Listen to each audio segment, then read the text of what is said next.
तपाईँ मधेसवादी कि राष्ट्रवादी? हामी चाहिँ एकदम राष्ट्रवादी भनेको पनि मधेसवादी हो। मधेस भनेको यो देशकै अङ्ग हो।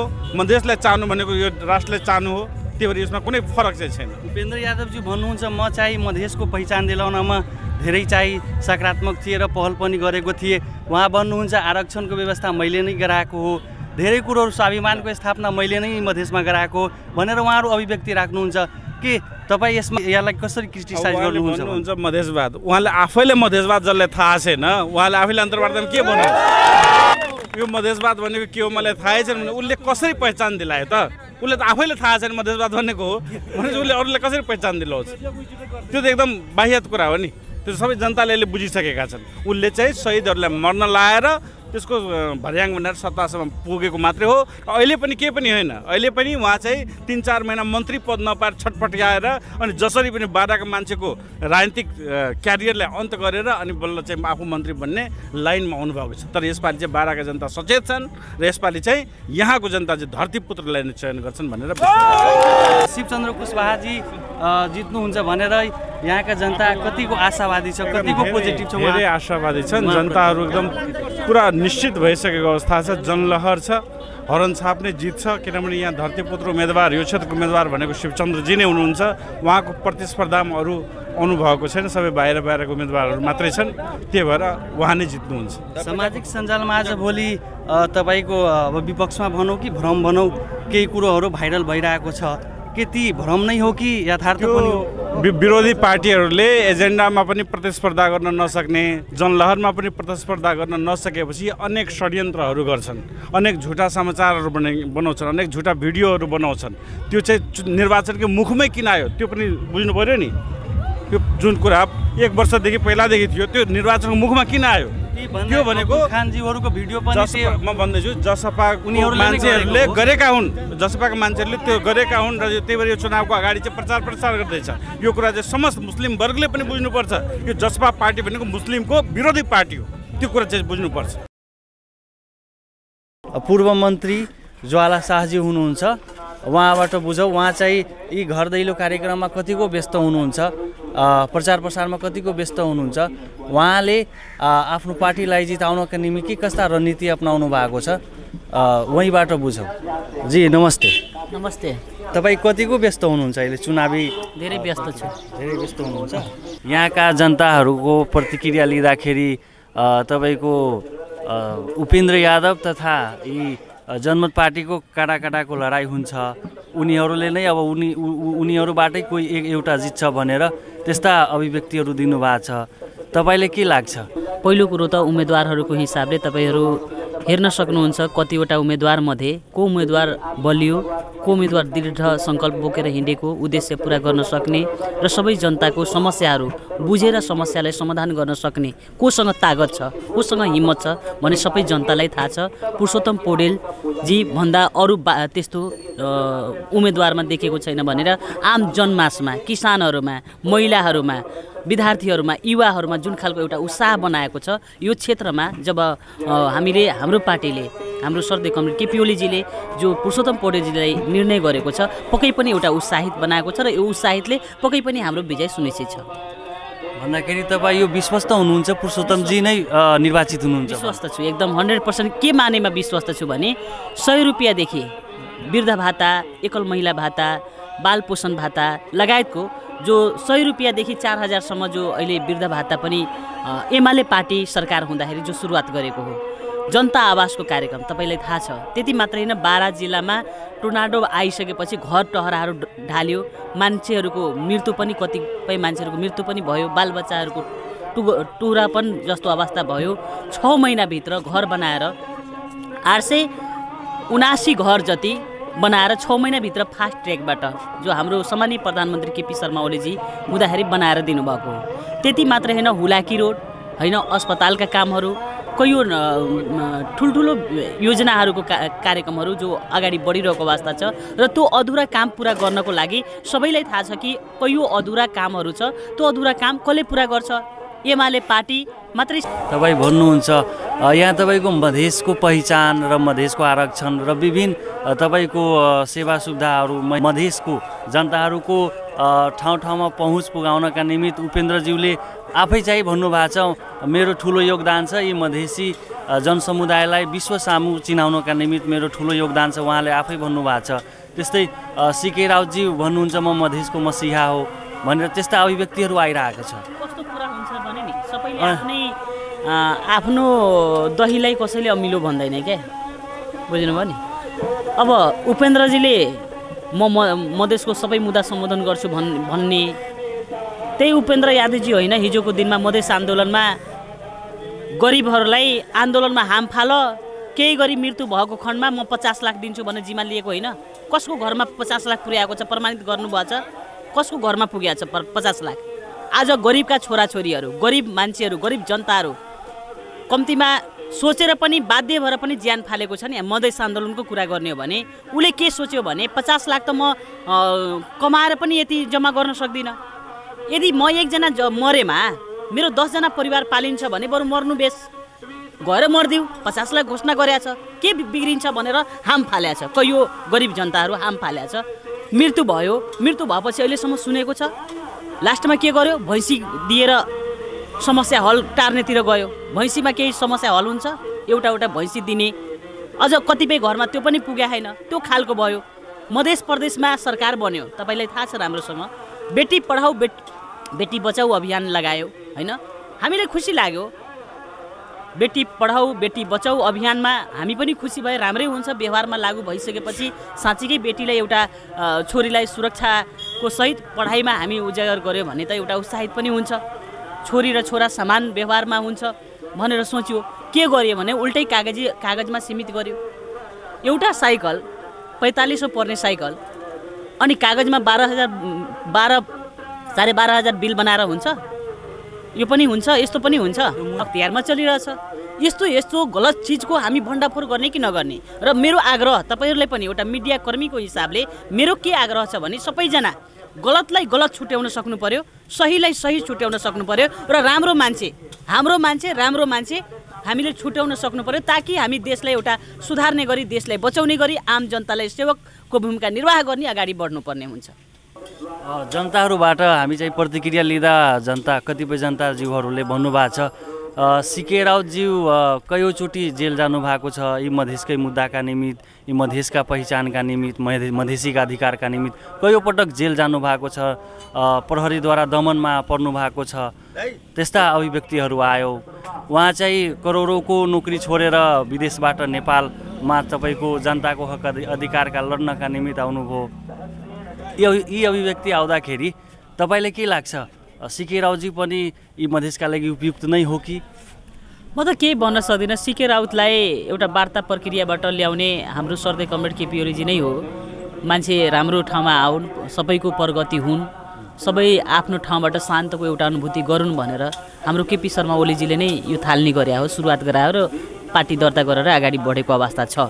सीके राउतको विषयमा जहाँसम्म रह्यो, सीके राउतजी मधेसको मसिया चाहे यो त्यो मान्छेहरूको व्यवहारले थाहा हुन्छ, गुणले थाहा हुन्छ, कर्ममा थाहा हुन्छ के कस्तो खालको कर्म गरिरहनु भएको छ, कस्तो खालको सेवा गरिरहनु भएको छ। अहिले अस्तव्यस्त देखिरहनु भएको छ नि, देशको अवस्था क्रिटिकल अवस्था छ। अब कुन दिन भोकमरीले जनता छटपटिने अवस्था त्यो खालको के मैले त्यो पीडा देखिरहेको छु। श्रीलङ्काको अवस्था आउँछ कि भने नेपालमा त्यो खालको अवस्था देखिरहेको छु। त्यो अवस्था रोक्नको लागि पनि मलाई जहाँसम्म लाग्छ सीके राउतले पूर्वानुमान गर्दै हुनुहुन्छ कि श्रीलङ्का जस्तो आर्थिक सङ्कट यहाँ पनि पर्न सक्छ? भइसकेको छ, आर्थिक सङ्कट भइसकेको छ। त्यसले गर्दा देशमा एउटा राष्ट्रियता पार्टीको हिसाबले भोलिको दिनमा मैले धेरै धेरै आफ्नो मेरो पार्टीको हिसाबले मात्रै होइन कि देशमा एमाले र काङ्ग्रेस राष्ट्रिय पार्टीको हिसाबले अगाडि बढ्छ। भोलिको दिनमा यो साना पार्टीहरूको कुनै तुक छैन जस्तो लाग्छ मलाई।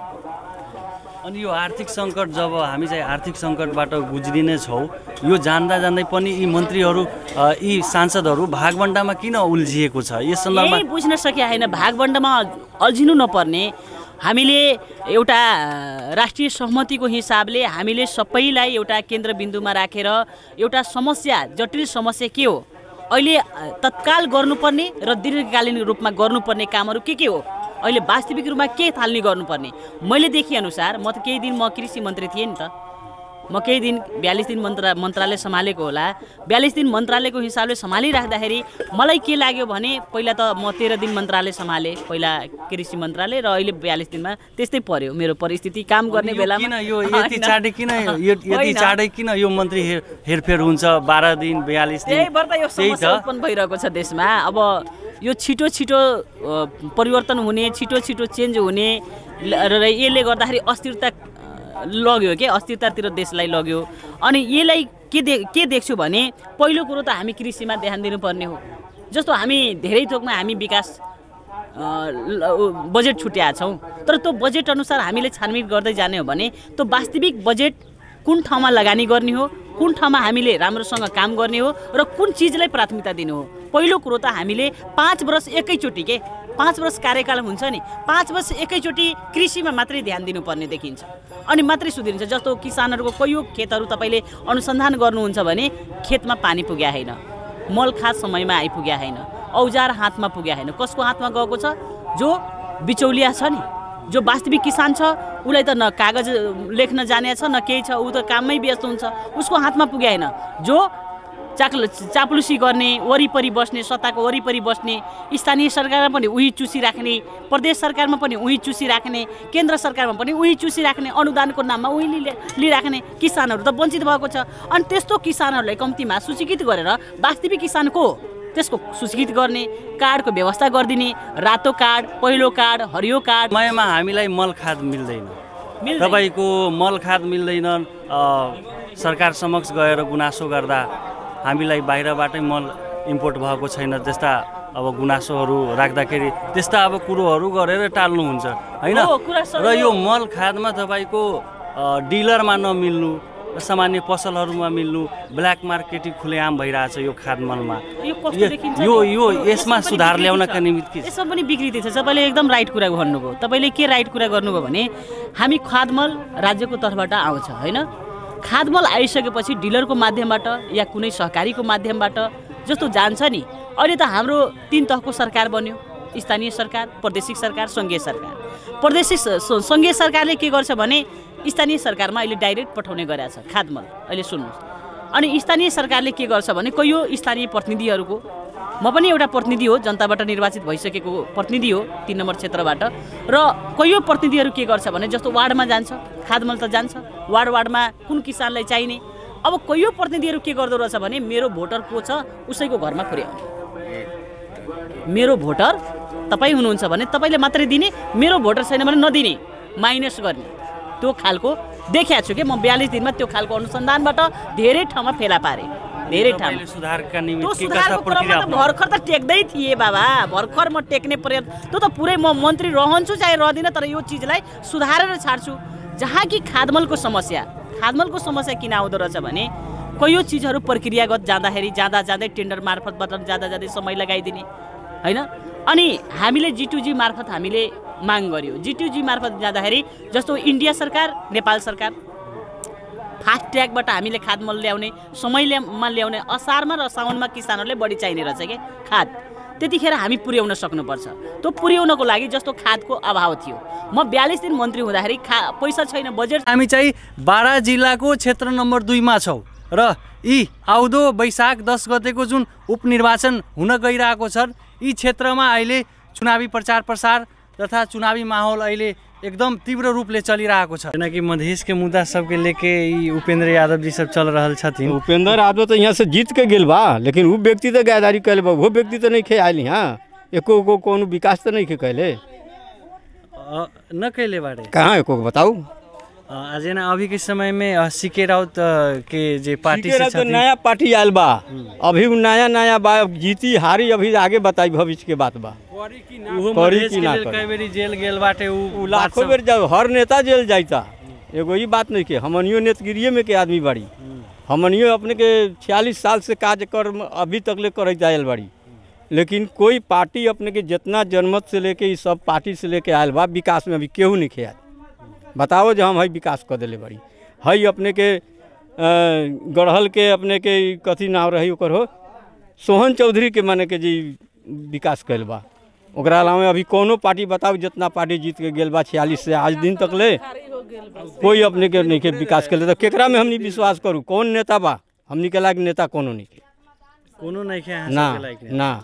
जे जीत के जाई विकास में आई केना बुझा रहल बा? रमेशो खरेल कहाँ आयल बाटे तो कहाँ विकास करके बता ले बा, बताओ ना। लेकिन ना अभी नया आयल व्यक्ति के अब जीती, जे व्यक्ति जीती ओकरे में विश्वास जनता करी, जो विश्वास के लायक बा तो विश्वास के लायक हो आके विकास करी, क्षेत्र के लोग देखी जहाँ ये व्यक्ति विकास कैलक तो ओकरा कि मगर एमाले कांग्रेस माओवादी ये सब मधेश के लागी मरई तो कही तो मगर आज तक ले कुछ कथी न कैलक। गिट्टी भी ना शुद्ध गिर रहे गांव घर में, मगर आज ही मधेसी दल के चलते जसपा नेपाल के चलते आज मगर मानी हमनी के पिच में गांव में गली में मगर पिच हो गई बाटे। बहुत ऐसा विकास हो गए गांव घर के। देखी पढ़े वाला किसान के बाल बच्चा सब बहुत शिक्षित होखले, बहुत टैलेंट होखले, मगर ओकनी के गरीबी के चलते आगाड़ी ना पुगे सकले। आज मध्य प्रदेश के ही चलते हटावे के लेल शिक्षा उन्नति होय के पड़ले, बेरोजगारी हटावे के पड़ले, बेरोजगारी हटावे तब न गरीबी हटते। हां जैसे देखिए रोजगार के व्यवस्थापन करे, रोजगार के व्यवस्थापन आज कैले ना है, कहले है बहुत कैले है। जैसे देखिए अपने रोजगारी देले है, जैसे देखी ना अपने अभी देखी खुल के देखी, जैसे देखी आज हमनी के डायरेक्ट ई मधेसी दल के ही चलते आज अपने के डायरेक्ट इंस्पेक्टर में मधेसी के लड़का सब फाइट कर रहा है। इससे पहले कहाँ रही है फाइट होइत? अपने के देखले हो कभी? बहुत देखले हो ये सब चीज़। मगर आज देखी सबके कोटा छुटिया दिले मधेसी दल के ही जनता छुटिया। मगर हमनी के मधेसी के कोटा होके पड़े, अलग दल दलित जनजाति मधेसी ये सब के कोटा भेला के चलते आज डायरेक्ट इंस्पेक्टर में असही में हर एक चीज़ में मगर फाइट सुबह खरदार हो रहा है।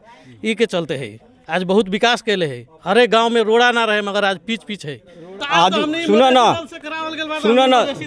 ना तोहनी मधेसी दल के आज कहले हवा आकि माने के जो पहले से माने के जो सब तो माओवादी देले है, जितना विकासी क्षेत्र बंटले है सब माओवादी बंटले है, तोहर कौन बंटले हो? आज माओवादी बंटले है, उनका दावी है। बुझल गेल कहे वाला बात अलग है, मगर कोई चीज के यथार्थ देखे के पड़ल है कि हाँ वास्तव में यथार्थ कथी है वो देखे के पड़ल है। म चाहिँ राकेश यादव, मेरो घर चाहिँ सिसुवा करैयामा गाउँपालिका 7 सिसुवा वार्ड नम्बर 7 में पर्छ। ठीक छ, म चाहिँ क्लास 12 में पढ्छु। अब तपाईहरु आएको छ भने म केही कुरा भन्न चाहन्छु। के छ कि यति दिनसम्म भन्छ कि मधेसले यो गर्यो त्यो गर्यो भनेर मधेसबाट आजसम्म भनिरहेको छ उपेन्द्र यादवले यो गर्यो त्यो गर्यो भनेर। आज उपेन्द्र यादवले के गरेको छ? मात्र संघीयता मधेसको लागि के मात्र केही पनि गरेको छैन। आजसम्म हामीहरूको आजसम्म नायता बिन हामीहरू यस्तै बसिरहेको छु। +2 पनि गरेर केही पनि गर्न सकिरहेको छैन। यो के छ? यो अहिले कहिले पनि आवाज उहाँले उठाएको छैन नि त, आजसम्म केही गरेको छैन। आज हेर्नु यही हाम्रो प्रदेश क्षेत्र नम्बर 2 मा नै के छ कि आजसम्म अहिलेसम्म पनि यो बाटोघाटोहरू राम्रो सुधार भएको छैन। स्कुल जाँदाखेरि त्यस्तै छ बाटोहरू, अहिलेसम्म पनि त्यस्तै। स्कुलको पनि गुणस्तरीय विकास भएको छैन। कहाँ विकास भएको छ अहिलेसम्म? उनले मधेसको लागि के गर्यो? त्यसैले हामीहरू अहिले मधेसको लागि उहाँले होइन, अहिले हामीहरू सीके राउत सरलाई चुन्नुहुन्छ। अहिले हामीहरू जनमत पार्टीमा भोट दिन्छौँ अनि उहाँलाई नै हामीहरू युवाहरू त्यही सङ्गठनमा लागिरहेको छौँ अनि त्यहाँलाई पनि सहयोग गर्छ। जानता मर गेल नेपाल में सिकी राउत उतना के महीना है अमेरिका छोड़ के जानता ला मरी था। सारा नेता डाकू बा, बोरा में रुपया कस के अपना बाल बच्चा के जीवन बनवाई था। सिकी राउत के केने बाटे लोग उता जानता ला न मरी था। सिकी राउत अपना पेट ला न मरी था, जानता ला मरी था। वैसे से नेता के न जीता था, बेईमान शैतान के जीता था। अहाँ सबके नजर में के बेईमान? हमनी के तो लोकैता सिकी राउत ईमानदार बा, सारा नेता बेईमान बा। ओके जेल में देलक, कितना शासन कैलक हैं, कौनो के नहीं के कोई पूरा सब कुछ कहलक नेता सब मिल के से हमनी से अगाड़ी भगैता, हमनी के पीछा क दी, एकरा के बनवा, एकरा के पीट, एकरा के जेल में ठून से नए अगाड़ी भरे हमनी के बढ़े दी। ठीक है, हमने से कथी बोलबो पूरा केना है? ठीक है, आपके नजर में कौन योग्य है, सक्षम हवे? योग तो बढ़िया करे है उहे अब जे नेता आयल हो से ही अब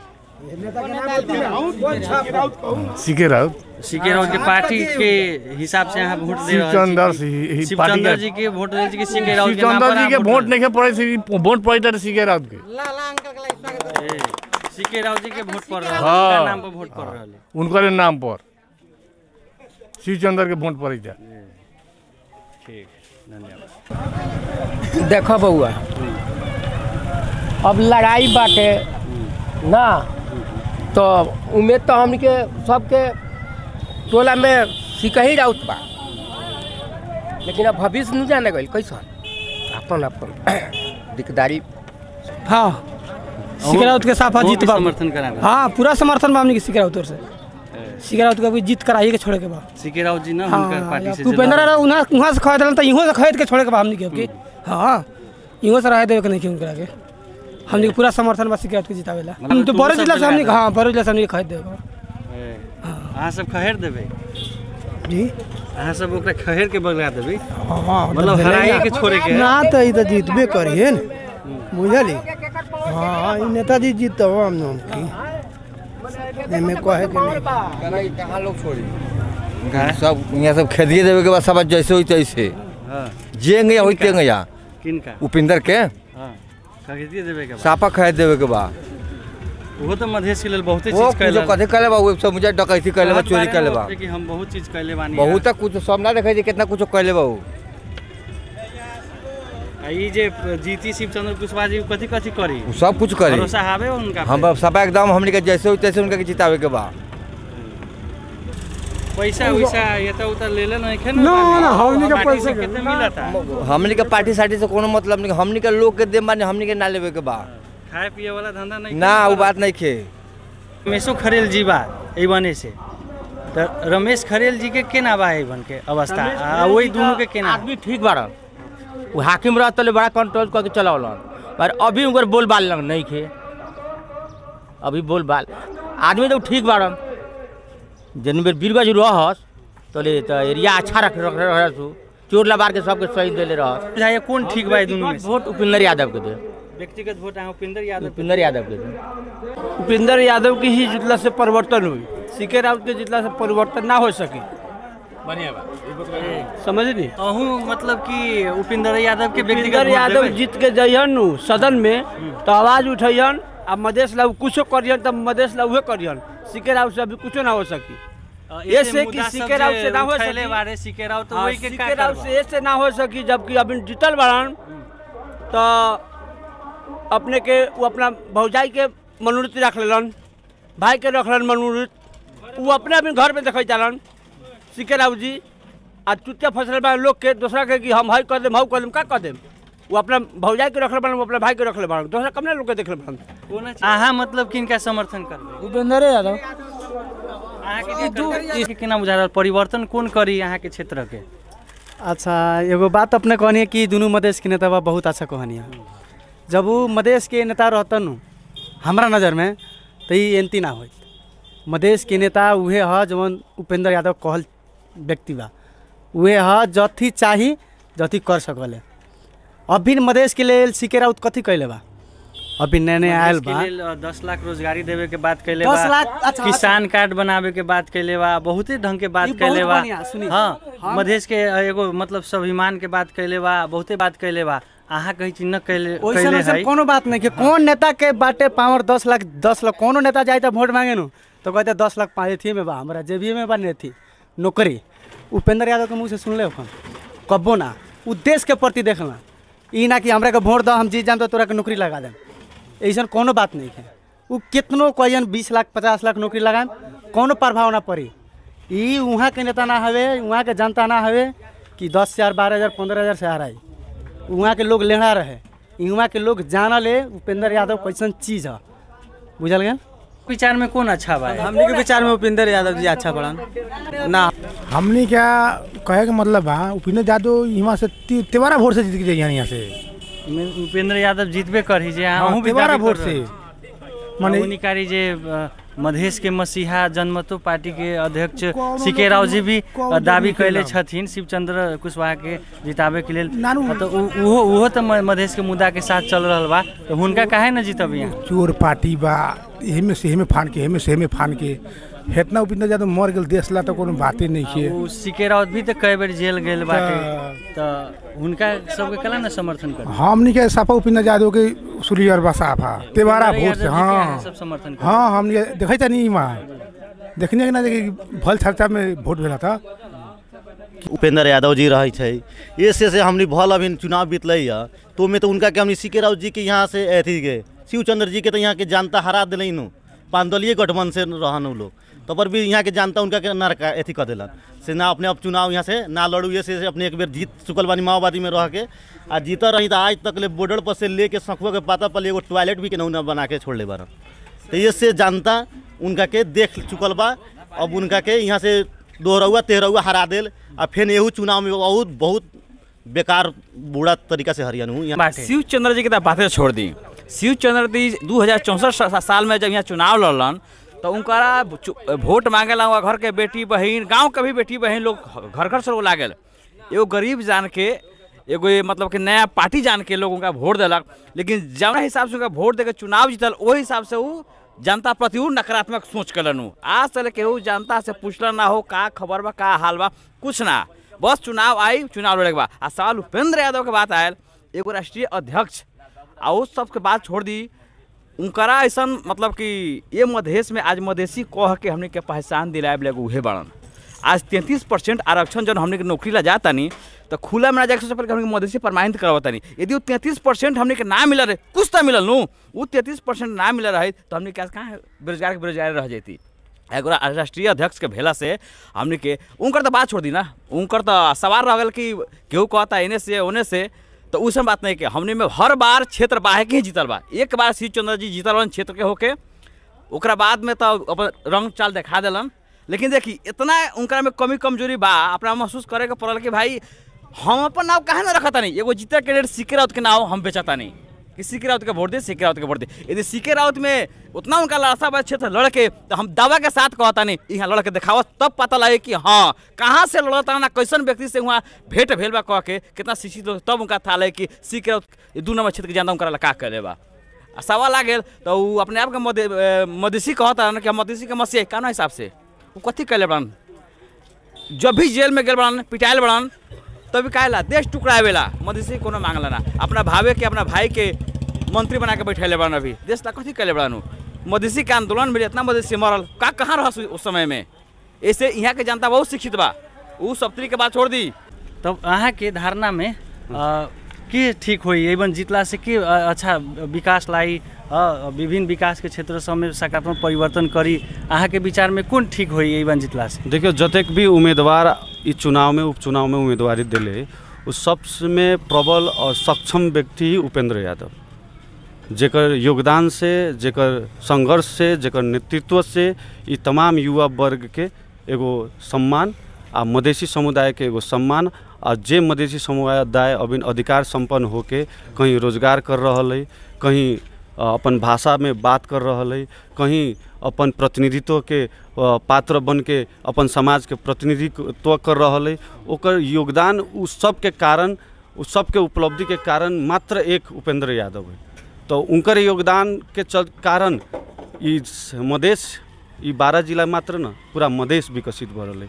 तो मधेश के विकास के क्रम जे जोड़ दिले करी तो वो पात्र में सक्षम अगर देखबे उम्मीदवार में तो उपेंद्र यादव आ उ जीत रहल छथिन पूरा भारी बहुमत के साथ जीतथिन।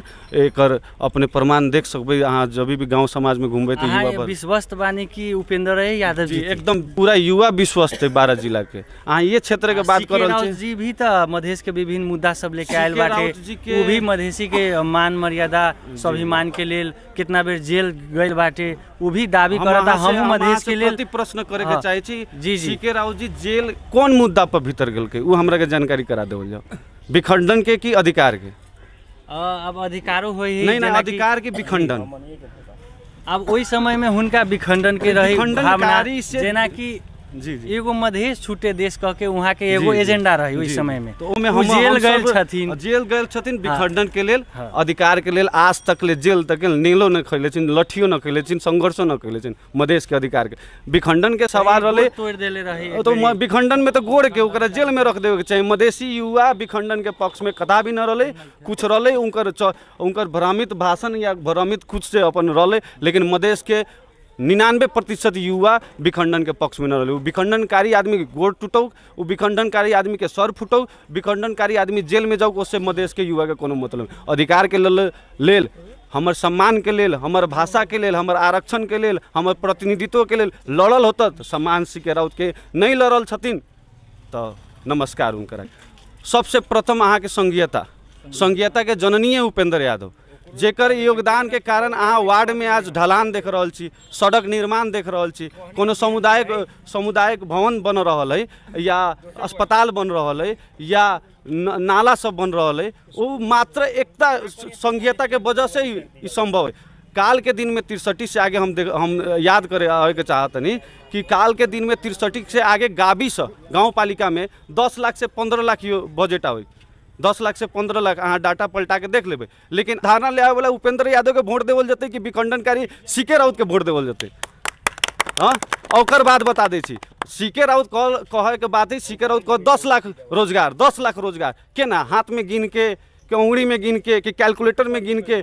आ उपेंद्र जी 63 के आंदोलन करके समानुपातिक समावेशी आरक्षण दे दिल के, जेकर कारण अहाँ देखबै जाके गांव में लाखों युवा सब 63 से लेके आज तक ले अब कब तक ले आवे वाला जनरेशन भी आरक्षण मधेसी कोटा में, आरक्षण जनजाति कोटा में, आरक्षण दलित कोटा में, आरक्षण थारू कोटा में रोजगार तक अहूँ के गाँव में होत रोजगार। तो उपेंद्र जी तो कहियो न कह गल कि हम 10 लाख रोजगार के नीतिये बना दिल ओसन कि वो रोजगार आजीवन चलत रहत।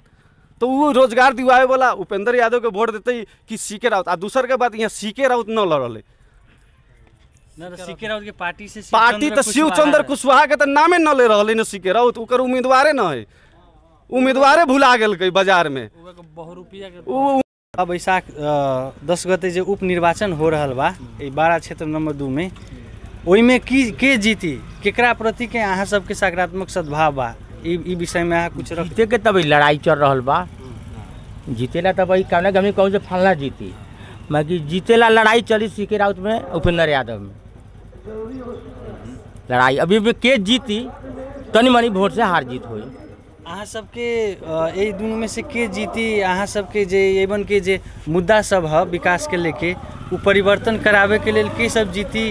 हाँ, ये दोनों में से रमेशो खरेल जी बा एवने से, तो रमेश खरेल जी के केना बा एवन के अवस्था, वही दोनों के केना आदमी ठीक बारन, वो हाकिम रहते बड़ा कंट्रोल करके चलावलन, पर अभी उनकर बोल बाल लग नहीं खे, अभी बोल बाल आदमी तो ठीक बारन।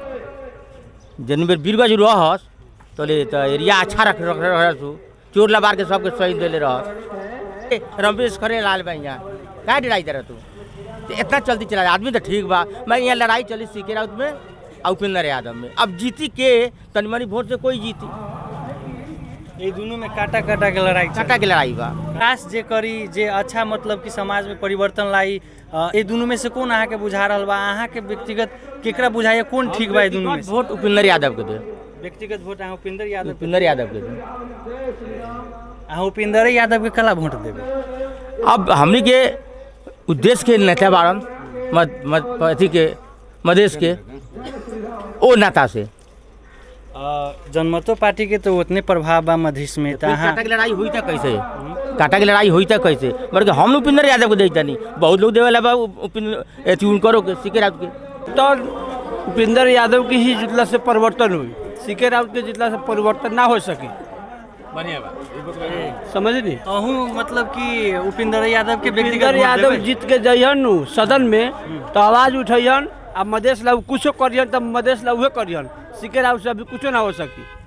ऐसे कि सीके राउत से ना हो सकी, सीके राउत तो वही के सीके राउत से ऐसे ना हो सकी, जबकि अभी जीतल बारन तो अपने के वो अपना भौजाई के मनोनीत रख लेलन, भाई के रख लन मनोनीत, वो अपने अपने घर में देखै जालन सीके राउत जी। आ चुतिया फसल बा लोग के दूसरा के कि हम हई कर देम का कर देम, वो अपना भौजाई के रखले बारन, वो अपना भाई के रखले बारन, दूसरा कम लोग के देखले बारन। कोना चीज में रखले बारन अपना भाई भौजाई? सरोग पार्टी में सांसद में एक भाई के आ विधायक में भौजाई के। हमनी के मधेश के मांग मिलते, मधेश के जे मुद्दा सब जे सीके राउत जी भी लेके आयल छथिन, लेके आयल वो मुद्दा सब के मतलब प्रभाव ना पड़ते। उपेंद्र यादव जीतते तबे मधेश के मांग पूरा होते, ना जीतते तब मधेश के मांग जेना के तेने रह जाते। उपेंद्र यादव के समर्थन हमनी बढ़ले छी, आ हमनी कहियो उपेंद्र यादव के समर्थन जी। अहाँ मतलब किनका समर्थन करबे? उपेंद्र यादव। अहाँ के केना बुझा रहल परिवर्तन कौन करी अहाँ के क्षेत्र के? अच्छा, एगो बात अपने कहनी है कि दोनों मधेश के नेता बा बहुत अच्छा कहनी है। जब वो मधेश के नेता रहतन हमारा नज़र में तो ये एंती ना हो। मधेश के नेता उहे है जवन उपेंद्र यादव कहल व्यक्ति बा उहे ह जथी चाही जथी कर सकले। अभी मधेश के लिए सीके राउत कथी कैले बा अभी नए आयल बा 10 लाख रोजगारी देवे के बात कैले 10 लाख अच्छा किसान कार्ड बनावे के बात कैले बा बहुते ढंग के बात कैले बा।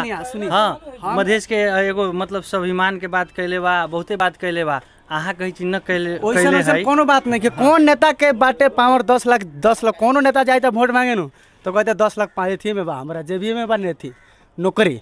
उपेंद्र यादव के मुँह से सुन ले कब्बो ना उ देश के प्रति देखना ई ना कि हमरा के वोट दो हम जीत जाम तो तोरा के नौकरी लगा दें ऐसा कोनो बात नहीं है। वो कितनों कहन 20 लाख 50 लाख नौकरी लगाए कोनो प्रभाव ना पड़ी।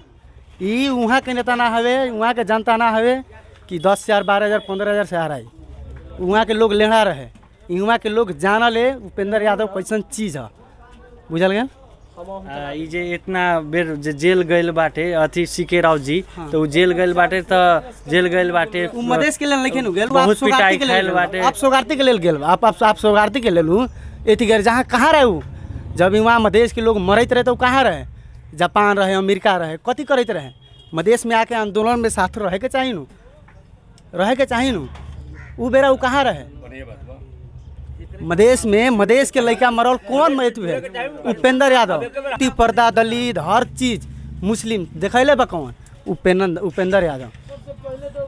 उपेंद्र यादव लोग कहले कि देश बेच दिल हई कर दिल हऊ कर दिल ई कैसन कोनो बात नहीं है। जब हमनी 2 भाई बानी 10 बीघा खेत बा हम जेठ बानी तो हमनी के तो दोनों भाई के 5-5 बीघा हुई तो उनकर तो मांगे रहे 22 जिला के तो 22 जिला ना दिलस तो पचाऊ भेल कौन पचाऊ तो अगले नु बा उ देश नहीं खेनु बेचले जिला नहीं खेनु बेचले वो अपन मांग कहियो नहीं के बेचले वो 8 गो जिला दिले बा 8 गो पर सबूर के बा अभी लड़ाई चल रहा बा 22 को हमनी के मिली आए वाला दिन में मिली।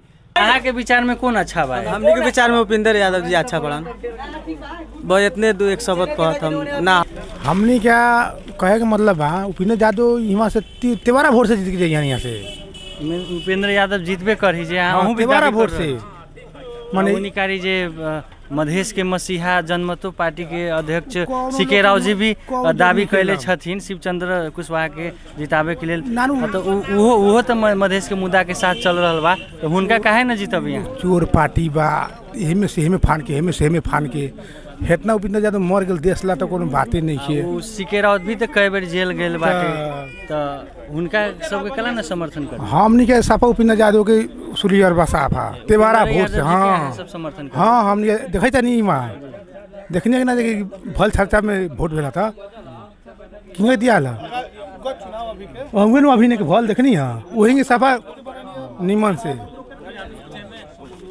के विचार में अहाँ के 12 क्षेत्र नंबर 2 के लेल योग्य आ सक्षम उम्मीदवार कौन रहते उपेंद्र यादव सीके राव जी के मतलब पार्टी से जो उम्मीदवार छथिन शिवचंद्र कुशवाहा जी कि अहाँ के रमेश खरेल जी इस सब में से अन्य पार्टी सब में से कौन अहाँ के मतलब योग्य तो हमनी के उपेंद्र यादव जी रही है ये से हमनी भल अभी चुनाव बीतल है तो में तो उनका के हमनी सीके राव जी के यहाँ से अथी के शिवचंद्र जी के तो यहाँ के जनता हरा दिल नु 5 दलीय गठबंधन से रहन उ लोग तो पर भी यहाँ के जनता उनका के नरका अथी कर दिलन से ना अपने अब चुनाव यहाँ से ना लड़ू ये से अपने एक बेर जीत चुकल बानी माओवादी में रह के आ जीता रही तो आज तक ले बॉर्डर पर से लेके सखुआ के पाता पर एगो टॉयलेट भी केनहू ना बना के छोड़ ले बार तो ये से जनता उनका के देख चुकल बा अब उनका के यहाँ से 2 हरा दिल आ फिर एहू चुनाव में बहुत बेकार बुरा तरीका से हरियाणा हूँ। शिवचंद्र जी की बातें छोड़ दी शिवचंद्र जी 2064 साल में जब यहाँ चुनाव लड़लन तो उनका वोट मांगे ला घर के बेटी बहन गांव के भी बेटी बहन लोग घर से लोग लागल एगो गरीब जान के एगो मतलब कि नया पार्टी जान के लोग उनका वोट दिलक लेकिन जौना हिसाब से उनका वोट देकर चुनाव जीतल वही हिसाब से वो जनता प्रति नकारात्मक सोच कलन आज तक के जनता से पूछल ना हो का खबर बा का हाल बा कुछ ना बस चुनाव आई चुनाव लड़े के बाद आ सवाल उपेंद्र यादव के बात आयल एगो राष्ट्रीय अध्यक्ष आ उस सबके बात छोड़ दी उनकरा ऐसा मतलब कि ये मधेश में आज मधेसी कह के हमने के पहचान दिलाए उहे बड़न आज 33% आरक्षण जब हमने के नौकरी ला जाता नहीं तो खुला में ना जाकर सबसे पहले हमने मधेसी प्रमाणित करवाता नहीं यदि वो 33% हमने के ना मिला रहे कुछ तो मिलल नू वो 33% ना मिला रहे तो हमने क्या कहाँ बेरोजगार रह जाती एगो राष्ट्रीय अध्यक्ष के भेला से हमने के उनकर तो बात छोड़ दी ना उनकर तो सवाल रह गल कि केहू कहता इन्हें से उन्हें से तो उसमें बात नहीं के हमने में हर बार क्षेत्र बाहे के ही जीतल बा। एक बार शिव चंद्र जी जीतल बन क्षेत्र के होके, ओकरा बाद में तो अपन रंग चाल दिखा दिलन। लेकिन देखी इतना उनका में कमी कमजोरी बा, अपना महसूस करे के पड़ल कि भाई हम अपन नाव काहे ना रखता नहीं। एगो जीते कैंडिडेट सीके राउत के नाव हम बेचता नहीं कि सीके राउत के वोट दे, सीके राउत के वोट दे। यदि सीके राउत में उतना उनका लालसा बा क्षेत्र लड़के, तो हम दावा के साथ कहता नहीं यहाँ लड़ के दिखावा, तब पता लगे कि हाँ कहाँ से लड़ता ना, कैसन व्यक्ति से वहाँ भेंट भेल बा, कह के कितना शिक्षित लोग, तब उनका था लगे कि सीके राउत 2 नंबर क्षेत्र के जानता उनका का करे बा। सवाल आ गया तो वो अपने आप के मधेसी कहता ना कि हम मधेसी के मसीह काना हिसाब से वो कथी कैले बड़न। जब भी जेल में गए बड़न, पिटाइल बड़न, तभी कहला देश टुकड़ावेला, मधेसी कोनो मांगला ना। अपना भावे के, अपना भाई के मंत्री बना के बैठे बड़न, अभी देश ला कथी कैले बड़न। मधेसी के आंदोलन में इतना मधेसी मरल का कहाँ रह उस समय में। ऐसे यहाँ के जनता बहुत शिक्षित बा, वो सप्तरी के बात छोड़ दी। तब अहाँ के धारणा में के ठीक होई, एवं जीतला से के अच्छा विकास लाई, विभिन्न विकास के क्षेत्र सब में सकारात्मक परिवर्तन करी, अहाँ के विचार में कौन ठीक होई एवं जीतला से? देखियो जतेक भी उम्मीदवार इस चुनाव में उपचुनाव में उम्मीदवारी दिले, उस सबमें प्रबल और सक्षम व्यक्ति ही उपेंद्र यादव, जेकर योगदान से, जेकर संघर्ष से, जेकर नेतृत्व से ये तमाम युवा वर्ग के एगो सम्मान आ मधेसी समुदाय के एगो सम्मान, और जे मधेसी समुदाय अभी अधिकार संपन्न होके कहीं रोजगार कर रहा है, कहीं अपन भाषा में बात कर रहा है, कहीं अपन प्रतिनिधित्व के पात्र बन के अपन समाज के प्रतिनिधित्व कर रहा है, ओकर योगदान उस सब के कारण, उस सब के उपलब्धि के कारण मात्र एक उपेंद्र यादव है। तो उनकर योगदान के कारण इस मधेश, 12 जिला मात्र न पूरा मधेश विकसित भ रहा है। तो मधेश के विकास के क्रम जे जोड़ दिले करी, तो वो पात्र में सक्षम अगर देखबे उम्मीदवार में तो उपेंद्र यादव आ उ जीत रहल छथिन, पूरा भारी बहुमत के साथ जीतथिन। एकर अपने प्रमाण देख सकबे अहाँ जब भी गांव समाज में घूमबे तो युवा विश्वस्त बानी कि उपेंद्र यादव जी एकदम पूरा युवा विश्वस्त है 12 जिला के। अहाँ ये क्षेत्र के बात कर रहल छी जी भी त मधेश के विभिन्न मुद्दा सब लेके आयल बाटे, वो भी मधेसी के मान मर्यादा स्वाभिमान के लेल कितना बेर जेल गइल बाटे, वो भी दावी करता हम मधेश के लेल प्रश्न करे के चाहे छी। जी सीके राव जी जेल कौन मुद्दा पर भीतर गेल के, वो हमरा के जानकारी करा देवल जाओ। विखंडन के की अधिकार के? अब अधिकारो होई नहीं ना, अधिकार के विखंडन।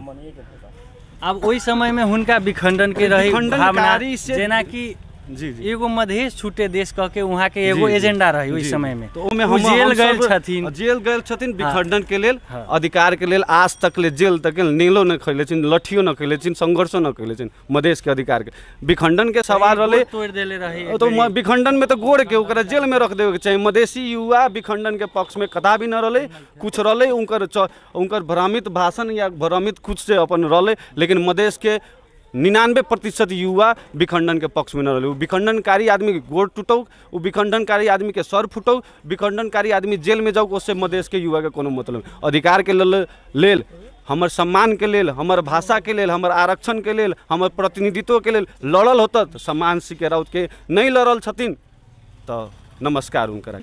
सबसे प्रथम अहाँ के संघीयता के जननीय उपेंद्र यादव, जेकर योगदान के कारण अहाँ वार्ड में आज ढलान देख रहल छी, सड़क निर्माण देख रहल छी, कोनो सामुदायिक भवन बन रहल है, या अस्पताल बन रहल है, या नाला सब बन रहल है, वो मात्र एकता संघीयता के वजह से ही संभव है। काल के दिन में 63 से आगे हम याद करे के चाहतनी कि काल के दिन में 63 से आगे गाँव पालिका में 10 लाख से 15 लाख बजट आवे, 10 लाख से 15 लाख अहाँ डाटा पलटा के देख लेबे। लेकिन धारणा ले आवे वाला उपेंद्र यादव के वोट देवल जते कि विखंडनकारी सीके राउत के वोट देवल जते। हाँ, और बात बता दे छी, सीके राउत कहे के बात है, सीके राउत कह 10 लाख रोजगार केना हाथ में गिन के उंगली में गिन के कि कैलकुलेटर में गिन के। आ उपेंद्र जी 63 के आंदोलन करके समानुपातिक समावेशी आरक्षण दे दिलके, जेकर कारण अहाँ देखबै जाके गाँव में लाखों युवा सब 63 से लेके आज तक ले अब कब तक ले आवे वाला जनरेशन भी आरक्षण मधेसी कोटा में, आरक्षण जनजाति कोटा में, आरक्षण दलित कोटा में, आरक्षण थारू कोटा में रोजगार तक अहूँ के गाँव में होत रोजगार। तो उपेंद्र जी तो कहियो न कह गेल कि हम 10 लाख रोजगार दे, रोजगार के नीतिये बना दिलके ओसन कि वो रोजगार आजीवन चलत रहत। तो वो रोजगार दिवाए वाला उपेंद्र यादव के वोट देते कि सीके राउत। आ दूसर के बात यहाँ सीके राउत न लड़ल, सिक्के राउत के पार्टी से पार्टी तो शिवचंद्र कुशवाहा के तो नामे न ले रहा सिक्के राउत ओकर उम्मीदवारे न है उम्मीदवारे भुला गेल बाजार में